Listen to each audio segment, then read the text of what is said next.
Okay, yesterday we're learning about the dinam of Chazan, who's a kosher Chazan in the shul, and so on and so forth. The next dinam here in Kitzur is the dinam what's called Birchas Krishma. Birchas Krishma are the brachas between Baruch Hu and the Shmoneh Esrei. Okay? Now, even though there's a lot of various different opinions about what you could say and do in those brachas, but we're going to learn what the Alter Rebbe paskins. And basically, there's a concept like this. There's Bein HaProk, by after Baruch Hu, you have the bracha Baruch Atah Hashem Yotzei HaMeretz, you have Baruch Atah Hashem Abeich B'Am Yisrael B'Yava, then you have in between the paragraphs of Shema. So practically speaking, as far as the Alter Rebbe is concerned, there's really no difference between them. So what are you allowed to answer or not allowed to answer? You're not allowed to answer amens. That means once you started after Yishtabach, you said Baruch Atah Hashem Elokeinu Melech Haolam Yetzer Ha'aver Cheshech. So then you started what's called Birchas Krishma. In Birchas Krishma, you cannot answer amen. Only amen Yehei Shmei Rabba. You can answer amen if somebody gets called to the Torah. You're allowed to answer amen. You can answer amen after Hakel HaKodesh and amen after Shema Koleinu. But that's it basically with the amens. If somebody says Kedusha and you're still in the middle of Birchas Krishma, so then you don't say Nagdishach, that whole paragraph you don't say.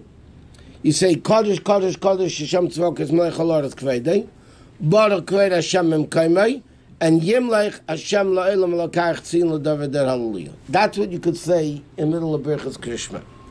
What's interesting, what happens if it's Shabbos davening? Shabbos davening, the Kedusha is longer. Like you have Kodesh Kodesh, then you have Ozbekot Ash Godel. Baruch Ved Hashem Mekayim Malkeinu Sefiya. Yet those things cannot be said in Birchas Krishma. The only thing you're allowed to say in Birchas Krishma is the one line, Kodesh Kodesh Kodesh Hashem Tzvos Melech Haloras Kvedei, Baruch Ved Hashem Mekayim, and Yimlech. That's all you're allowed to answer during Birchas Krishma. Therefore, the halacha is as follows. A person should not get called up to the Torah in the middle of Birchas Krishma, because normally when you get an aliyah, you're supposed to read along together with the one that reads, quietly, but you have to read along. Now, in Birchas Krishma, you're not allowed to read along. So ideally, you shouldn't get called up in middle of Birchas. If you're in the middle of Birchas Krishma, they should not call you up for an aliyah. What happens if they did? They did. They called you up, finished, you're up. So then you could do the aliyah, Baruch Hashem, the brachas before and after, but you're not allowed to read along together with the Balkari. You have to just be silent and listen to what the Balkari is reading. Can't you just decline it? No, the din is interesting. If they call you up for an aliyah, you're not allowed to decline it. It's like you're showing disrespect. I don't want it. Huh? If you're middle of Shmoneh Esrei, then you have no choice. You're not allowed to go up. You can't go anywhere. They're not going to wait for you, right? Right, they shouldn't wait for you. They should call up somebody else instead. Unless if it's a kohen, then another kohen should go up without being called. Because otherwise, by calling up another kohen, that means, the first kohen is not a real kohen. Something's wrong with him, and therefore he's no good. We have to call up a second one. So that you don't do. You don't want to make kohen him no good. It doesn't look good. Levi doesn't matter. Levi halachically doesn't matter. Because a kohen matters. A Levi is not the big deal. Okay, now, in middle of the pasuk Shema Yisrael Hashem Elokeinu Hashem Echad and Baruch Shem Kavod Malchus Le'Levad, you answer nothing. Let's say they're saying Shema, you saying Shema Yisrael, and the minion says Kedusha. While you're saying Shema Yisrael Hashem Elokeinu Hashem Echad and Baruch Shem Kavod Malchus Le'Levad, you don't answer anything, nothing. After Baruch Shem, then you can answer like we said before, Kadosh Baruch and Yimlech. And can you walk, or you have to stand? Where? You're not, by the way, it says like this. What happens if somebody's walking? We're going to learn that soon. But what happens if somebody's walking in the street? They're davening in the street. I mean, like Korbanos or Shema, whatever. When you say Shema Yisrael Shema Kina Shema Chad Baruch Shem, if you're walking, you're supposed to stop in one place, say Shema and Baruch Shem, and then you can continue walking. Because you need kavanah for Baruch Shema and Baruch Shem, and while you're walking, you can't have such kavanah. So you have to stop, listen to Shema and Baruch Shem, say Shema and Baruch Shem, and then you could do it afterwards. In the middle of Shema, you could answer, in the few paragraphs, you could stop it. Say, besides Shema and Baruch Shem, those two psukim, in the middle of Berachas Kriyashma, you can answer Kodesh Baruch and Yimlech. Not Berachas Kriyashma. In the middle of Shema, also the same thing. You can answer Kodesh Baruch and Yimlech. You can. You mean in the middle, between the paragraphs, or in the middle? Even in the middle of the Shema. The Rebbe basically holds there's no difference in between the paragraphs and the middle of the paragraph. There's no difference. Other poskim don't hold like that, but that's what the Rebbe holds. Also, another interesting place at the end of right before the Shemona Esrei, we say Baruch Atah Hashem Go'al Yisrael. Once you say Go'al Yisrael, you're not allowed to answer anything. You're not allowed to answer anything. You have to begin the Shemona Esrei. Therefore, it says in Shulchan Aruch, what happens if you're behind the minyan and the chazan's about to begin the repetition? You should stop at Shira Chadasha. Stop at Shira Chadasha. Wait until after Kedusha, answer Kodesh Baruch and Yimlech, and then start davening the Shemona Esrei or the Amida, whatever you want to call it. But otherwise, not. This that some people start with the chazan is wrong, right? It says, if you already said Baruch Atah Hashem, Go'al Yisrael, then you have to begin with the chazan. But the plan like that says in Shulchan Aruch you shouldn't do it. You should better wait by Shira Chadasha, answer Kodesh Baruch and Yimlech, and then start the Shemona Esrei with the minyan. If you started with the chazan, so then you answer Kedusha with him? If you start the Shemona Esrei with the chazan, then you say Nagdisha, Kodesh Baruch and Yimlech with the chazan. Or with everybody else, it really doesn't matter. If you're in Shemona Esrei? In Shemona Esrei, you answer nothing. Right. In Shemona Esrei, you answer nothing. Only in a Lakai Nitzor and right before a Lakai Nitzor. But Shemona Esrei, nothing. No Baruch, no Kedusha, no nothing. In a Lakai Nitzor, you can't. In the Lakai Nitzor, you can't. In a Lakai Nitzor, you could say like you do in Berachas Kriyashma. You can answer Kodesh Baruch and Yimlech. Yeah? Amen after a Kelo Kodesh Makalin. The thing that you'd be allowed to say in the middle of the brachas of Kriyashma. That you'd be allowed to do. Right before the kind of you say you're not saying. Then you can answer everything like Pesukei de Zimra.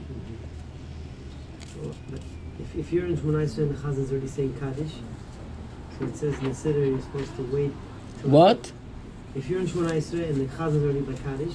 Which Kaddish? I don't know, Tachnun or... And therefore what? So it says in the Siddur you're supposed to stop until after the third Omein. So it says Yisborech, and then you continue. You don't answer. You don't answer, but you can wait. You can wait and hear. You don't have to. You could. You don't. I'm saying if that's what we do for Shemona, even if you're in Shemona, so should we do that for any Kaddish? No. Only that. Only there. Only there. Yeah. But that Kaddish belongs to Shemona Esrei. So is that the Chatzi Kaddish for Tachnun or the Kaddish des Kabel? Okay, but Baruch Hu Baruch Shmoi, for sure you don't answer. In Berachas Kriyashma, even in Pesukei de Zimra, you don't answer. Now there's an interesting shaila they bring down. What happens if you're in the middle of Berachas Kriyashma and they're reading the Torah and the Chazan made a mistake? The Balkari made a mistake. A mistake that needs to be corrected. Are you allowed to tell him? Because now you're talking. You're telling him the mistake he said. So most poskim say no. There are a few poskim that say yes.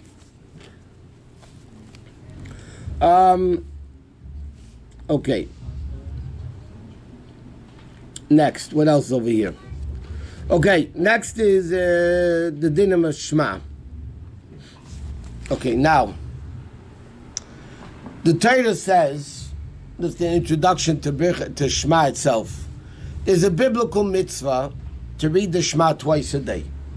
The Torah says, B'shach b'cha uv'kumecha. When you lay down and when you get up. So Beis Shammai, by the way, in the beginning of Brachas, Beis Shammai holds, the night Shema you have to say laying down, and the day Shema you have to say standing. That's what Beis Shammai said, because they take it literally. B'shach b'cha means when you lay down. Kumecha means when you get up. The halacha is not like Beis Shammai, the halacha is like Beis Hillel. And therefore, what do we do according to Beis Hillel? It doesn't mean laying down and standing up. It means the time that people go to sleep and the time people wake up. Now, most people wake up at sunrise. So it says in Barchi Nafshi, you wake up at sunrise, that's normal people wake up at sunrise. Then they go to work, they daven, they go to work, whatever. Yet we know you can read Shema for a few hours later. Okay? Like these weeks, it's like 9 o'clock, 9:05, you can read the Shema. Even though it's after sunrise. So the Gemara says, why can you read the Shema? I mean, if the time you get up, you should have to read it at the sunrise, and that's it. You can't read it later. That's the time, not the time you get up. So the answer is, kings get up late. And Jews are like kings. So b'diavad, you can read the Shema until Zman Krishma. Zman Krishma is 3 hours of halachic hours in the day, into the day. But the question is, like we learned many times, what is day? What is the definition of a day? There's two opinions in halacha. One says sunrise to sundown, that's day, sunrise to sundown. And another opinion says dawn to nightfall. Now dawn, also an argument, but practically speaking, dawn is 72 minutes before sunrise. That's when day begins. When does day end? Half an hour, 45 minutes after sundown, according to that opinion. The Alter Rebbe in Shulchan Aruch rules like the Magen Avram that the day begins at dawn and ends at sundown, at nightfall. But in Siddur, that the Alter Rebbe wrote later, and he wrote it based on Kabbalah and everything else. So over there, the Alter Rebbe writes clearly, and this is the way we paskin, day is sunrise to sundown. That's what a day is. So how do you figure halachic hours of a day? Okay, so what you need to do, even though today it's all computerized, I have every day of the year exactly what time everything is. You take what time sunrise is, what time sundown is.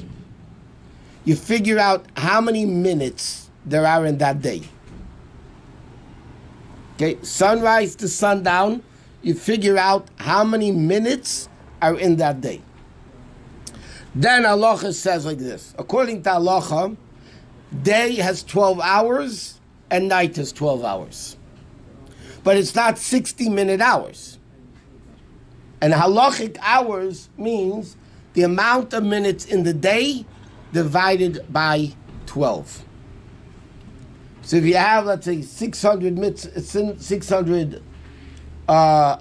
in the day, divided by 12, each hour would be 50 minutes. 50 minutes. That's what's called the halachic hour. Until when can you read the Shema? 3 halachic hours after sunrise. So you need to know what time sunrise is. You need to know what time sundown is to figure out how many minutes you have in the day divided by 12. And then you need to add 3 of those hours to sunrise, and that's how late you're allowed to read the Shema. At night? At night, well, halachically a whole night, preferably until midnight.